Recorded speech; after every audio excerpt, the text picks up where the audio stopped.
안녕하세요. 오늘은 고린도전서 6장을 함께 살펴보겠습니다. 이 장의 시작부터 좀 강렬한데요.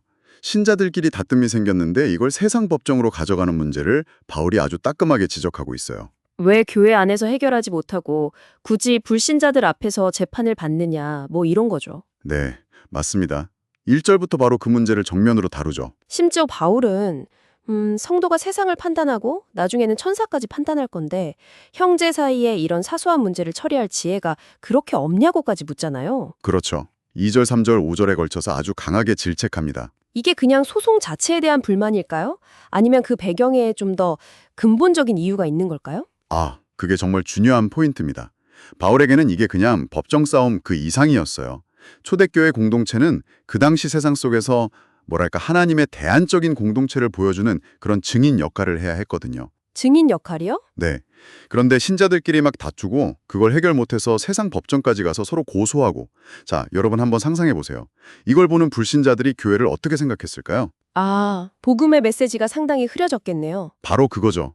교회의 순결성, 복음의 능력이 심각하게 훼손되는 행위였던 거예요. 그래서 바울은 좀 극단적으로 들릴 수 있지만 차라리 불의를 당하거나 속는 편이 낫다, 이렇게까지 말하는 겁니다. 7절 말씀이죠. 차라리 손해를 봐라. 네, 그만큼 공동체 내부에서 화해하고 용서하고 또 지혜롭게 문제를 풀어가는 능력이 중요하다는 걸 강조하는 거죠.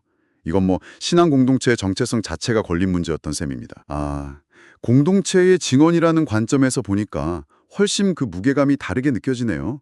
자, 그리고 이어서 9절, 10절로 넘어가면 하나님 나라를 유업으로 받지 못할 사람들 목록이 아주 구체적으로 쭉 나열되잖아요. 네, 음행하는 자, 우상 숭배하는 자, 간음하는 자, 탐욕 부리는 자, 술 취하는 자 등등. 네, 꽤 직접적이고 어찌 보면 좀 무섭게 느껴지는 경고예요. 맞아요.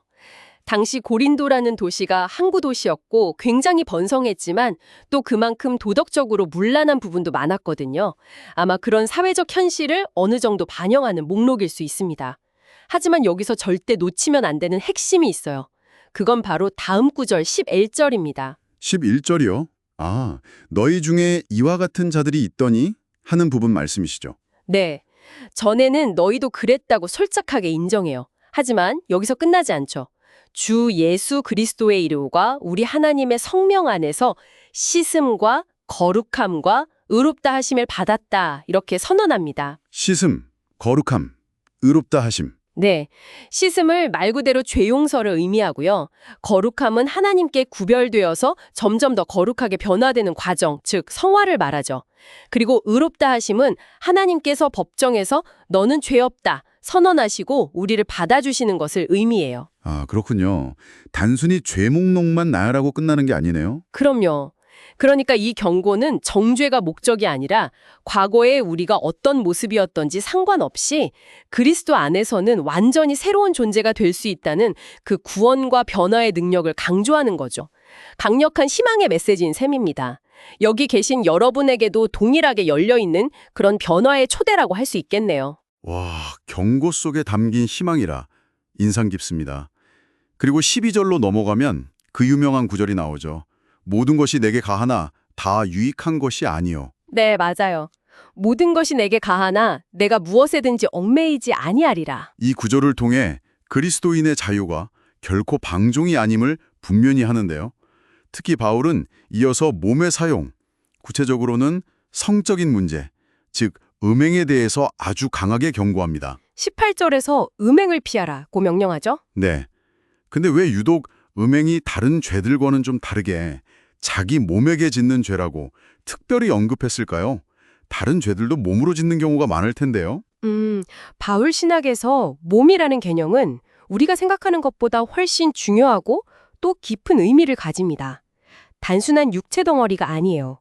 바울은 우리의 몸이 주님을 위한 것이라고 말하고요. 13절에 더 나아가 우리 몸 하나하나가 그리스도의 지체라고까지 선언합니다. 그리스도의 지체요? 와. 네.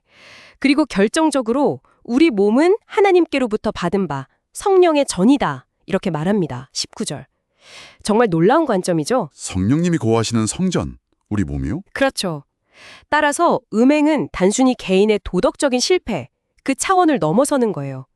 이건 그리스도와의 신비한 연합을 파괴하는 행위이고 더 나아가서 하나님의 영이 거하시는 그 신성한 공간, 즉 우리 몸을 더럽히는 행위로 간주되는 겁니다. 아, 그래서 그렇게 심각하게 다루는 거군요. 그렇기 때문에 바울은 아주 강력하게 명령하는 거죠. 19절 하반절과 20절인데 너희는 너희 자신의 것이 아니라 값으로 산 것이 되었으니 그런즉 너희 몸으로 하나님께 영광을 돌리라. 넋으로 산 것이 되었다. 네, 예수 그리스도의 십자가 피값으로 우리를 사셨다는 거죠. 그러니 우리 몸은 이제 우리 것이 아니라 하나님의 소유라는 선언입니다. 그리고 그 하나님의 소유된 몸으로 하나님의 영광을 위해 거룩하게 사용해야 할 책임이 우리에게 있다는 것을 아주 강하게 일깨워주는 구절입니다. 그렇군요. 우리 몸이 성령의 전이고 또 값으로 사신 바 되었다는 이 사실이 우리가 몸을 어떻게 사용해야 하는지에 대해 정말 큰 도전을 주네요. 자, 오늘 내용을 좀 정리해보면 고린도전서 6장은 크게 세 가지를 다룬 것 같습니다.